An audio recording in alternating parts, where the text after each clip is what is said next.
ஒரு ஊர். அந்த ஊரில் ஒரு இளைஞன் பெயர் கார்த்திக். கார்த்திக்கு ஒரு நண்பன் இருந்தான். பெயர் சுரேஷ். சுரேஷ் எப்பொழுதும் சிரித்த முகமாக இருப்பான். எல்லோருடனும் சுலபமாக பழகுவான். எந்த கூட்டத்திலும் சுரேஷ் தான் மையமாக இருப்பான். கார்த்திக்கு எப்பொழுதும் ஒரு கேள்வி: எப்படி சுரேஷால் இவ்வளவு எளிதாக மற்றவர்களை தன் பக்கம் இழுக்க முடிகிறது? என்னதான் சுரேஷிடம் இருக்கிறது என்று ஒரு நாள் கார்த்திக் சுரேஷிடம் இதை கேட்டான். சுரேஷ் சிரித்து கொண்டே சொன்னான், கார்த்திக், இது ஒரு கலை. மனிதர்களின் மனதை புரிந்து கொள்ளும் கலை. சிலருக்கு பிறப்பிலேயே இது வந்துவிடுகிறது. இல்லாதவர்கள் கற்றுக்கொள்ள வேண்டும். இதற்கு பேர் டார்க் சைக்காலஜி, இருண்ட உளவியல். கார்த்திக்கு ஆச்சரியமாக இருந்தது. இருண்ட உளவியலா? அது என்ன பயங்கரமான விஷயமா என்று கேட்டான். சுரேஷ் சொன்னான், பயங்கரமானது இல்லை, ஆனால் சக்தி வாய்ந்தது. அதை நல்லதுக்கும் உபயோகப்படுத்தலாம், கெட்டதுக்கும் உபயோகப்படுத்தலாம். உனக்கு தெரியுமா, நம் எல்லோருமே ஒவ்வொரு நாளும் அதை பயன்படுத்துகிறோம். ஆனால் தெரியாமல் அதை தெரிந்து கொண்டால் நீ யாரிடமும் ஏமாற மாட்டாய். அது மட்டுமல்ல, நீ விரும்பும் நபர்களை நீ ஈர்க்கவும் முடியும். சரி, சுரேஷ் சொன்னதை கவனமாக கேட்போம். முதல் விஷயமாக சுரேஷ் ஒரு சின்ன உதாரணம் சொன்னான். நீங்கள் ஒரு புதிய நபரை சந்திக்கிறீர்கள் என்று வைத்துக் கொள்ளுங்கள். அவர் உங்களுடன் பேசும்பொழுது அவரின் கைகள் எப்படி இருக்கின்றன? அவர் மெதுவாக பேசுகிறாரா அல்லது வேகமாக பேசுகிறாரா? அவர் உங்களை பார்த்து பேசுகிறாரா அல்லது வேறு பக்கம் பார்க்கிறாரா? இப்பொழுது நீங்கள் கொஞ்சம் கவனமாக அவரைப் போலவே நடந்து கொள்ள முயற்சி செய்யுங்கள். அவர் கையை காட்டினால் நீங்களும் கொஞ்சம் நேரம் கழித்து கையை காட்டுங்கள். அவர் தலையை சாய்த்து பேசினால் நீங்களும் தலையை சாய்த்து கொள்ளுங்கள். அவர் மெதுவாக பேசினால் உங்கள் வேகத்தை மெதுவாக கொள்ளுங்கள். இதைதான் மிரரிங் என்று சொல்லுகிறார்கள். ஒரு கண்ணாடியைப் போல் அவரை பிரதிபலிப்பது. நீங்கள் இதை செய்யும் பொழுது அவருக்கு ஒரு விஷயம் புரியாமல் புரியும். இந்த மனிதர் எனக்கு மிகவும் பிடித்திருக்கிறது, இவரைப் போல நானும் இருக்கிறேன் என்று அவரின் மூளை நினைத்து கொள்ளும். ஏனென்றால் நம்மை போல் நடந்து கொள்பவர்களே நாம் விரும்புவது இயற்கை. ஆனால் ஒரு எச்சரிக்கை: இதை உடனே செய்துவிடக்கூடாது.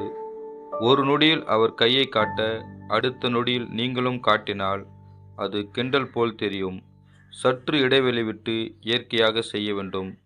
சுரேஷ் சொல்வான், நீங்கள் ஒரு வியாபாரி. ஒரு வாடிக்கையாளர் உங்கள் கடைக்கு வந்திருக்கிறார். அவரின் உடல் மொழியை படித்து அவரைப் போலவே நடந்து கொண்டால் அவர் உங்களிடம் அதிக நேரம் இருப்பார், அதிகம் வாங்குவார் என்று. இதைத்தான் பெரிய பெரிய விற்பனையாளர்களும் அரசியல்வாதிகளும் பேச்சாளர்களும் பயன்படுத்துகிறார்கள். அடுத்த முறை நீங்கள் ஒரு முக்கியமான நபரை சந்திக்கும் பொழுது இதை முயற்சி செய்து பாருங்கள். சரி, அடுத்த விஷயத்திற்கு வருவோம். சுரேஷ் இரண்டாவதாக ஒரு கதை சொன்னான். பழங்காலத்தில் ஒரு மன்னன் இருந்தான். அவன் மிகவும் புத்திசாலி. ஒரு நாள் அவன் தன் அமைச்சரிடம் ஒரு கேள்வி கேட்டான். எப்படி ஒரு மனிதன் நம் விருப்பத்தின்படி நகர்த்த முடியும் என்று. அமைச்சர் சொன்னார், மன்னா, முதலில் அவனுக்கு ஏதாவது கொடுங்கள், சிறியதாக இருந்தாலும் சரி. அதன் பிறகு அவன் உங்களுக்கு திருப்பி கொடுக்க வேண்டும் என்று நினைப்பான். இது மனித இயற்கை. இதைத்தான் ரெசிப்ராசிட்டி என்று சொல்லுகிறார்கள், திருப்பி கொடுக்கும் இயல்பு. ஒரு சோதனை சொல்கிறேன். ஒரு தெருவில் நடந்து கொண்டிருந்த மக்களும் ஒரு ஆராய்ச்சியாளர் இலவசமாக குளிர்பானம் கொடுத்தார். அதை வாங்கியவரிடம் பிறகு ஒரு லாட்டரி சீட்டு வாங்க சொன்னார். இலவச குளிர்பானம் வாங்காதவர்களை விட வாங்கியவர்கள் 2 மடங்கு அதிகமாக லாட்டரி சீட்டு வாங்கினார்கள். ஏன் தெரியுமா? நமக்கு யாராவது ஏதாவது கொடுத்தால் நாம் அவர்களுக்கு கடமைப்பட்டு விட்டோம் என்று நம் மனம் நினைத்து கொள்ளுகிறது.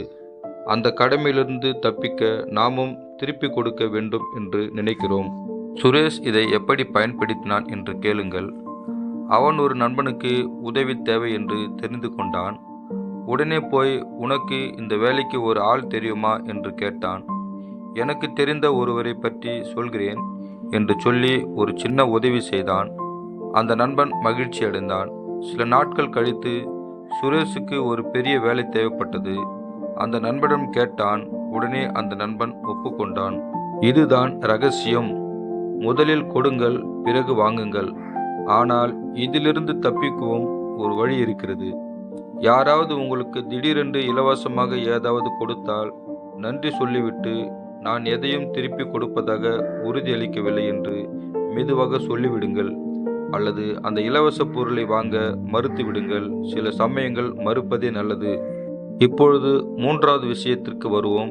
இது கொஞ்சம் வித்தியாசமானது. நீங்கள் ஒரு ஓட்டலுக்கு போகிறீர்கள் என்று வைத்துக் கொள்ளுங்கள். 2 ஓட்டல்கள் இருக்கின்றன. ஒன்றில் மக்கள் கூட்டம் அலைமோதுகிறது, இன்னொன்றில் ஒருவர் கூட இல்லை. எந்த ஓட்டலுக்கு நீங்கள் போவீர்கள்? பெரும்பாலும் கூட்டம் இருக்கும் ஓட்டலுக்குத்தான் போவீர்கள்.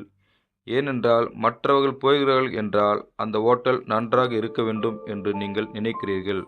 இதைத்தான் சோசியல் ப்ரூஃப் என்று சொல்லுகிறார்கள். மற்றவர்கள் என்ன செய்கிறார்கள் என்பதை வைத்தே நாமும் முடிவெடுக்கிறோம். இதை இன்னும் சக்தி வாய்ந்ததாக மாற்ற ஒரு வழி இருக்கிறது. அதற்கு பெயர் FOMO, fear of missing out. ஏதாவது ஒன்றை நாம் தவறு விடுவோமோ என்ற பயம். இந்த வாய்ப்பு இன்று மட்டுமே கடைசி. 10 இடங்கள் மட்டுமே. உங்களை போன்ற 1000 பேர் ஏற்கனவே இதில் சேர்ந்து விட்டார்கள். இந்த வார்த்தைகளை கேட்கும்போது நம் மூளையில் ஒரு பதட்டம் ஏற்படுகிறது. நாம் சரியாக சிந்திப்பதை நிறுத்தி உணர்ச்சி வசப்பட்டு முடிவெடுக்கிறோம். ஏதாவது இருந்தாலும் இப்போது செய்துவிட வேண்டும் என்று நினைக்கிறோம். ஒரு உதாரணம். ஒரு ஆன்லைன் கடையில் நீங்கள் ஒரு பொருளை பார்க்கிறீர்கள். அதன் அருகில் இன்னும் 10 பேர் மட்டுமே இந்த பொருளை பார்த்து கொண்டிருக்கிறார்கள் என்று எழுதியிருக்கும். உடனே உங்களுக்கு ஒரு பதற்றம். நான் வாங்காவிட்டால் இது தீர்ந்து விடுமோ என்று உடனே வாங்கிவிடுவீர்கள். சுரேஷ் இதை பற்றி சொல்லும்போது, நீ ஒரு விஷயத்தை வாங்குவதற்கு முன் 1 வாரம் காத்திரு, 1 வாரம் கழித்து அதை வாங்க வேண்டும் என்று நினைத்தால் பிறகு வாங்கு, ஃபோமோவில் சிக்கி முடிவெடுக்காதே என்று அறிவுரை கூறுவான். இதைத்தான் குல்ட் ட்ரிப்பிங் என்று சொல்லுகிறார்கள். உங்களுக்குள் குற்ற உணர்வை உருவாக்கி பிறகு தங்களுக்கு சாதகமாக பயன்படுத்தி கொள்வது. ஒரு கதை சொல்லுகிறேன்.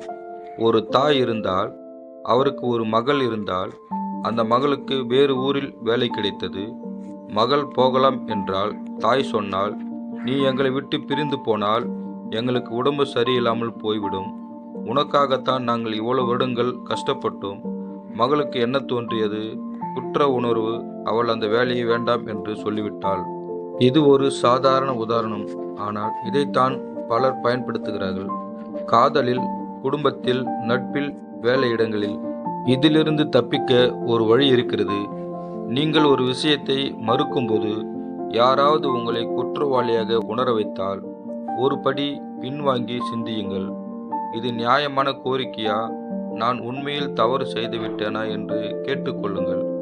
முக்கியமாக, நீங்கள் ஒரு விஷயத்தை உங்கள் விருப்பத்தின்படி செய்கிறீர்கள். மற்றவர்கள் உணர்வுகளுக்கு நீங்கள் முழுமையாக பொறுப்பாளி இல்லை. இந்த மனநிலையை வளர்த்து கொண்டால் யாராலும் உங்களை குற்ற உணர்வில் மாட்டி வைக்க முடியாது. இப்பொழுது கடைசி விஷயத்திற்கு வருவோம். இது மிகவும் சக்தி வாய்ந்தது.